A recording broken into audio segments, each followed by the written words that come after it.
what is happening in evangelicalism? So let's focus on that for a moment. What do you see that's happening in evangelicalism? Or better yet, what did the data reveal of what's happening in evangelicalism in North America?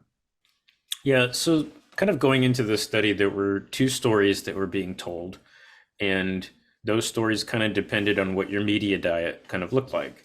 If your media diet leaned a little bit to the left, the first story that was being told was, well, you had all these people who've left churches and houses of worship because those churches and houses of worship have made mistakes.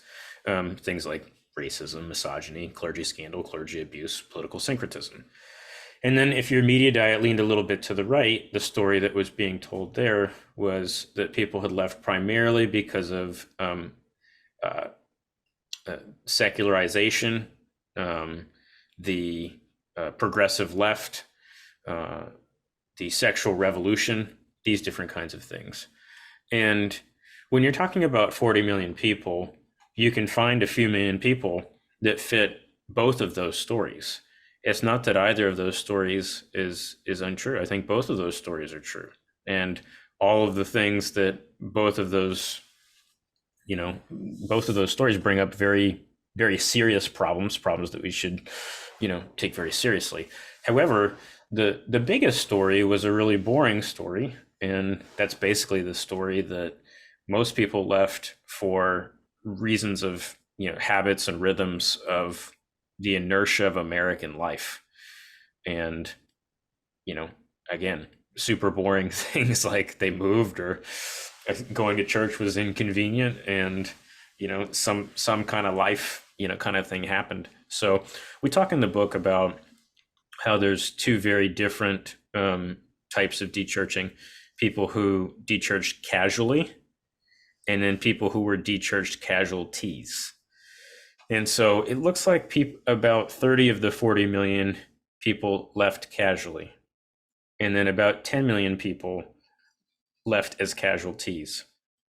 And so it's important to, I don't want to minimize or overlook that, 10 million people is a lot of people to be leaving, people who left intentionally and with, some form of significant pain. So definitely want to be, caring and loving and shepherding and, pastoral towards, people who have either been hurt interpersonally or hurt institutionally.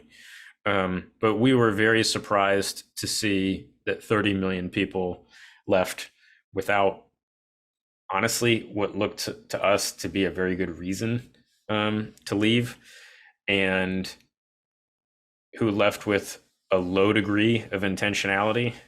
And you have groups like the fourth group that, the BIPOC group that was 100%, minority culture.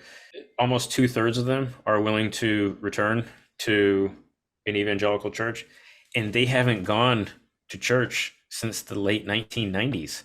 Can you imagine not being in the habit of doing something for 25 years and yet still being willing to pick it up again? So there's just a lot of low-hanging fruit in terms of, with each of the different profiles. There's tremendous opportunity that's there. However, there's a lot that people need to get educated on in terms of, the makeup of different, the different profiles and kind of what each of them needs for us. And again, we're talking about when you're talking about profiles and stuff like that, nobody's going to be like a slam dunk, in most instances, and just, one of them. It's just a helpful heuristic to kind of wrap your mind around, different people of like, oh, I could see a little bit of, this, this second profile and maybe a little bit of this third one, whatever, all the different permutations and combinations of those things.